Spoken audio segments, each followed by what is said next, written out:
Assalamualaikum warahmatullahi wabarakatuh.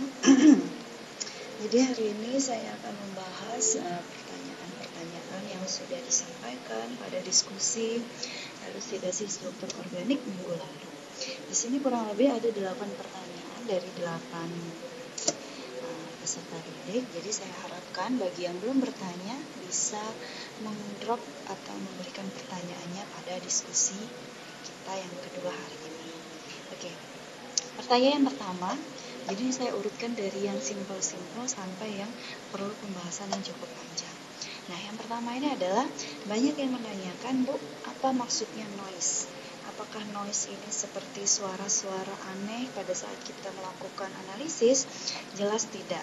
Jadi istilah noise ini berbeda dengan noise yang mungkin adik-adik pahami pada saat menganalisis hal-hal lain. Misalnya kalau kita sedang merecord suatu rekaman suara, mungkin istilah noise ini kan adalah suara-suara pengganggu ya. Nah, tapi kalau di instrumen NMR, noise ini bukan suara-suara aneh atau suara-suara pengganggu, tapi merupakan pengotor.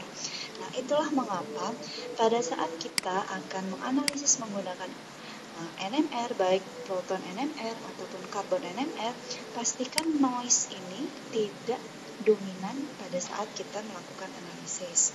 Nah, caranya bagaimana? Nah, biasanya untuk menghindari noise yang berlebihan, kita harus pastikan sampel yang dianalisis ini sudah memiliki kemurnian minimal 80%. Ya kan?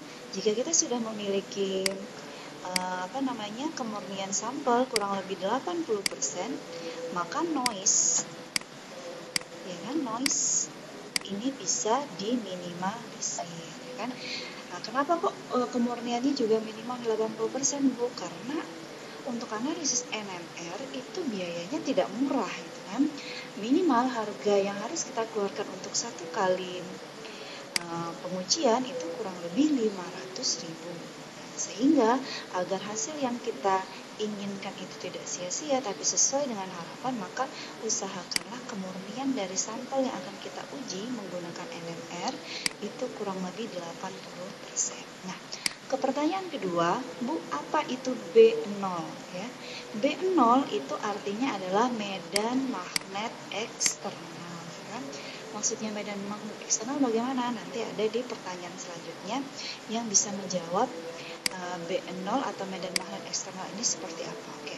Pertanyaan yang ketiga, ini ada yang bertanya, Bu, bagaimana terkait nyala pembakar pada NMR. Nah, di sini setahu saya, sepemahaman saya, pada saat kita menggunakan NMR, di sini kita tidak menemukan yang namanya nyala pembakar ya, atau flammable. Ya kan, flammable itu biasanya ada pada instrumen AAS. Mungkin kalau misalnya yang bertanya tentang nyala pembakar ini masih bingung terkait apa yang saya jelaskan, mungkin bisa tunjukkan di slide mana atau di materi mana yang adik-adik baca terkait dengan nyala pembakar. Oke, pertanyaan yang keempat, apakah jumlah proton pada saat kita menganalisis NMR itu sudah tersedia, gitu kan? Tentu jawabannya belum, gitu kan? Justru kita menggunakan NMR, ya kan, adalah supaya kita tahu, supaya kita paham berapa jumlah dari proton pada senyawa yang akan kita identifikasi, gitu kan.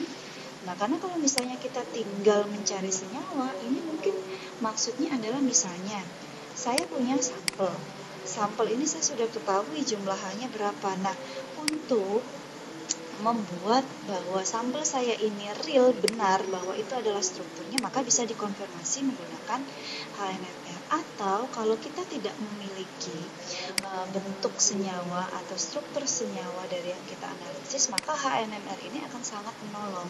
Tentu HNMR ini adalah jalan terakhir setelah kita menganalisis menggunakan IPIS, IR, dan juga FS. Maka HNMR ini adalah salah satu identifikasi kualitatif yang paling representable, ya kan?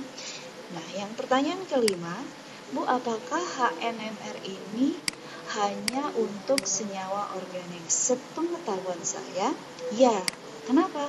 Karena umumnya senyawa organiklah yang banyak memiliki atom H dan C. Ingat, NMR ini terbagi dari dua jenis. Yang pertama itu ada HNMR, artinya yang dianalisis adalah protonnya. Kalau dia CNMR berarti yang dianalisis adalah